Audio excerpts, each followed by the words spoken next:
தாங்கள் முன்கூட்டியே அறிவித்தபடி தற்போது செம்போடையில் மழை பெய்து கொண்டிருக்கிறது.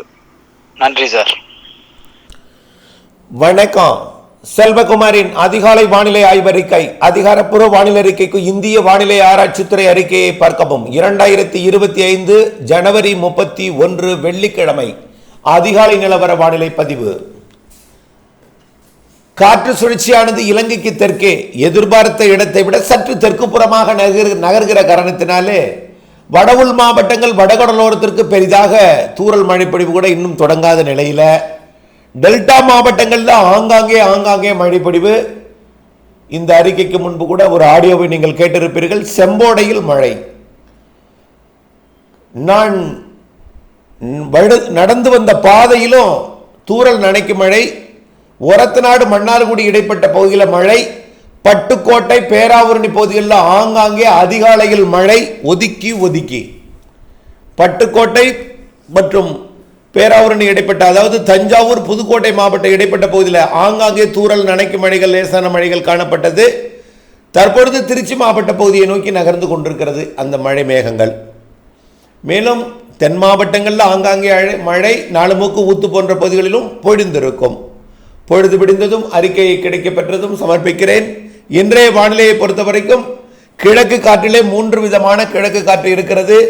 வட தமிழ்நாட்டுக்கு வருவது முற்றிலுமான குளிரலை. டெல்டாவில் நுழைவது குளிரலையுடன் இணைந்த வெப்ப நீராவி. தென் மாவட்டங்களில் நுழைவது ஓரளவு குளிர்ந்து வரக்கூடிய வெப்ப நீராவி.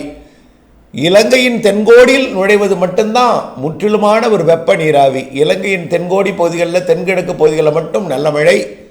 இலங்கையின் வடக்கு மற்றும் மத்திய மாகாணங்களில் தமிழ்நாடு போலவே தென் மாவட்டங்களுக்கு எப்படி இருக்கோ அதே போல மத்திய மாகாணங்கள், டெல்டாவிற்கு எப்படி இருக்கிறதோ அதே போல வடக்கு கிழக்கு மாகாணங்களில் மழை, தூறல் சாரல். தமிழ்நாட்டை பொறுத்த வரைக்கும் இந்த அதிகாலையில் ஒரத்தநாடு மன்னார்குடி இடைப்பட்ட பகுதியில், பட்டுக்கோட்டை பேராவூரணி இடைப்பட்ட பகுதியில் ஆங்காங்கே தூறல் காணப்பட்டது போல, நனைக்கு மழைப்பொழிவு காணப்பட்டது போல, டெல்டாவிலே தற்பொழுது ஆங்காங்கே அதிகாலையில் எதிர்பார்த்த மழை பொழுது விடிந்ததும் விலகிவிடும். மீண்டும் வெயில் வந்ததும் வெப்பம் உயர்ந்ததும் காலை 11 மணி 12 மணிக்கு மேல் மேகம் சூழ தொடங்கும். மதியம் மாலையில் இன்றைக்கும் குழப்பமான வானிலை. அறுவடையை செய்து கொண்டிருக்கூடிய விவசாயிகளுக்கு அச்சுறுத்தும் வானிலை மதிய மாலையில் இருக்கும். ஆங்காங்கே நனைக்கும் மழைப்பொழிவுகள் இருக்கும். ஒரு சில இடங்களில் லேசான மழை இருக்கும். இன்றைய பொறுத்த வரைக்கும் தென் மாவட்டங்களிலே, அதாவது புதுக்கோட்டைக்கு தெற்கே ராமநாதபுரத்தை விட கூடுதலாக சற்று கூடுதல் பரப்பிலே விருதுநகரை விட சற்று கூடுதல் பரப்பிலே தூத்துக்குடி, திருநெல்வேலி, கன்னியாகுமரி, தென்காசி மாவட்டங்களிலே லேசான மிதமான மழைப்பொழிவுகள் இருக்கும். சற்று கனமழை பொழிவு கூட ஆங்காங்கே இருக்கும். மேற்கு தொடர்ச்சி மலைப்பகுதிகளில், நாலுமூக்கு ஊத்து போன்ற பகுதிகளில் சற்று கனமழை இருக்கும். அதே போல விருதுநகர் மாவட்ட மேற்கு பகுதி, தேனி மாவட்ட பகுதி, மதுரை மாவட்டத்தில் ஆங்காங்கே, கொடைக்கானல் மலைப்பகுதி மற்றும் திண்டுக்கல் மாவட்ட தெற்கு பகுதி, இங்கெல்லாம் ஆங்காங்கே இன்றைக்கு மதிய மாலையில் லேசான மழைப்பொழிவுகள் இருக்கும். அதே போல டெல்டாவிற்கு மேற்கே இருக்கக்கூடிய மாவட்டங்களில் கூட தூறல் வாய்ப்பு இருக்கிறது. தமிழ்நாட்டில் அனைத்து மாவட்டங்களுக்குமே ஆங்காங்கே தூறல் வாய்ப்பு இருக்கிறது. நனைக்கு மழைப்பொழிவுகள் வாய்ப்பு இருக்கிறது. கர்நாடகா மற்றும் ஆந்திர எல்லையோரம் வரைக்கும் தூறல் நனைக்கும் மழைப்பொழிவு தான். மழையை எதிர்நோக்கி எந்த பணியும் செய்ய வேண்டாம்னு நீண்ட காலமாக சொல்லிட்டே வந்துட்டு இருக்கேன். மழையை நம்பி எந்தவித பணியும் செய்ய வேண்டாம். ஆனால் விதைப்பிற்கு, அதாவது சில இடங்களில் மிதமான மழை பெய்யும் பொழுது எள் போன்றவை முளைப்பதற்கு சற்று பிரச்சனை ஏற்படும் சொல்லியிருந்தோம், அவ்வளவுதான். அது ஒரு சில இடங்களில் பிரச்சனையை கொடுத்திருக்கிறது. தென் மாவட்டங்களில் அறுவடை செய்து கொண்டிருக்கக்கூடிய நெல் தானியங்களை நனைக்கும் வகையில் இன்றைக்கு காலை கூட மன்னார்குடி புறநகர் பகுதிகளில் தூறல் காணப்பட்டது. அது நெல் தானியங்களை நனைத்து விட்டது. காய்ந்த பிறகு இன்றைக்கு காலை அறுவடை செய்யலாம். அதில் ஒரு பெரிய அளவில் இல்லை. ஒருவேளை இன்றைக்கு அறுவடை செய்ய நீங்கள் முயற்சி செய்ய வேண்டாம். ஏனென்றால் 2ஆம் தேதி வரை இந்த நனைக்கும் மழை பொழிவுகள் இருக்கும். 3ஆம் தேதியிலிருந்து 10 நாட்களுக்கு இடைவெளி கொடுக்க இருக்கிறது. 7-8 தேதிகளில் மீண்டும் ஒரு மிரட்டு வானிலை வந்தாலும் மழைக்கு வாய்ப்பில்லை. ஆகவே 11ஆம் தேதி வரைக்கும் நல்ல ஒரு இடைவெளி கிடைக்கும் என்பதனால அந்த இடைவெளியை பயன்படுத்தி அறுவடை செய்யலாம் என்பதை கவனத்தில் கொண்டு இன்றைக்கு, நாளைக்கு, நாளை மறுநாள், அதாவது பிப்ரவரி 2ஆம் தேதி வரைக்கும் தென் மாவட்டங்களுக்கும், பிப்ரவரி 1ஆம் தேதி வரை டெல்டா மற்றும் மத்திய மாவட்டங்களுக்கும், இன்றைக்கு கண்டிப்பாக பெரும்பாலான மாவட்டங்களுக்கும் தூறல் நனைக்கும் மழைப்பொழிவுகள் இருக்கும். இது அறுவடைக்கு இடையூறு கொடுக்கும் மழை என்பதை மட்டுமே நான் திரும்ப திரும்ப பதிவு செய்து வருகிறேன். அறுவடை விவசாயிகளுக்கு மட்டும்தான் முன்னெச்சரிக்கை. விதைப்பு விவசாயிகளை பொறுத்த வரைக்கும் ஒரு சில இடங்களிலே அது நனைக்கும் பொழுது ஒரு பிரச்சனை இருக்காது. லேசாக மிதமாக பெய்யக்கூடிய இடத்துல முளைப்பு திறனை பாதிக்கும். அதுவும் ஒரு பெரிய தானியங்கள் கூட இல்லை, அதாவது சிறிய தானியங்களை அதாவது அது பாதிப்பை ஏற்படுத்தலாம் என்பதற்காக அந்த அறிக்கை கொடுத்திருந்தோம். அது தென் மாவட்டங்களுக்கு அப்படிப்பட்ட மழைப்பொழிவு இன்றைக்கு நாளைக்கு நாளை மறுநாள் இருக்கிறது. டெல்டாவிற்கு இன்றைக்கு இருக்கிறது. அறுவடை செய்து கொண்டிருக்கக்கூடிய விவசாயிகள் இன்றைக்கு நீங்கள் முடிந்தால் அறுவடை செய்யலாம். ஏனென்றால் தரையில் படுத்திருக்கக்கூடிய நெல் தானியங்களை மழை பெய்தால் அது சேதமடைந்துவிடும் என்கின்ற அவர்கள் அச்சம் காரணமாக தொடர்ந்து அறுவடை செய்து கொண்டிருக்கிறீர்கள். அறுவடை செய்யலாம். ஆனால் மதியம் ஒரு நனைக்கு மழைப்பொழிவுகள், லேசான மழைப்பொழிவுகள் டெல்டா மற்றும் டெல்டாவிற்கு உள்ளே இருக்கக்கூடிய பகுதிகளுக்கும் மழை இருக்கும்.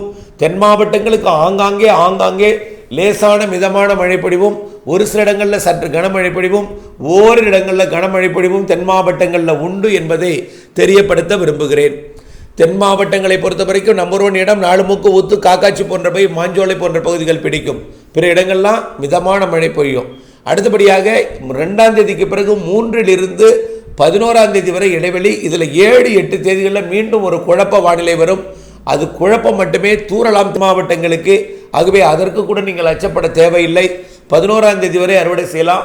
11, 12, 13ஆம் தேதி மேலும் ஒரு காற்று சுழற்சி வருகிறது. அது தென் மாவட்டங்களுக்கு மட்டும் மழைப்பொழிவை தரலாம் என்று எதிர்பார்க்கப்படுகிறது.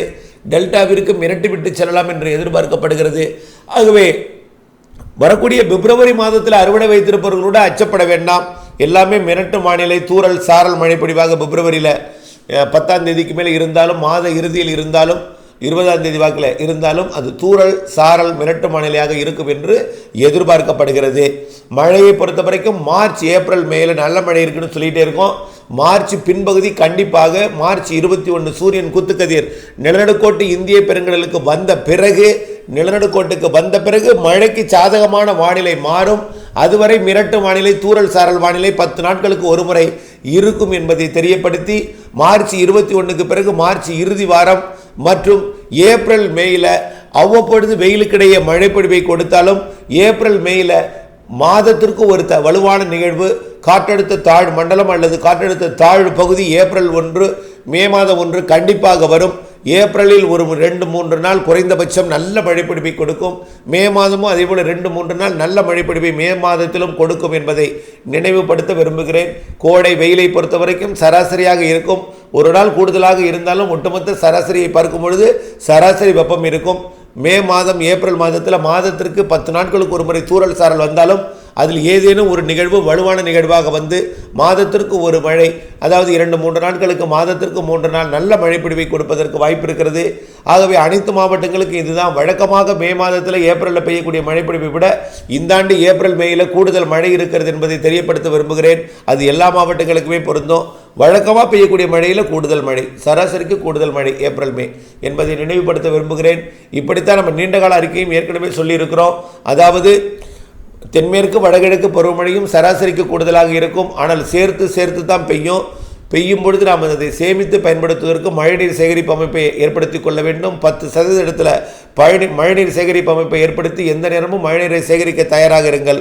அது ஆண்டிலே எந்த நேரத்திலும் எங்கும் மழைப்பொழிவு கனமாக கொடுக்கலாம்.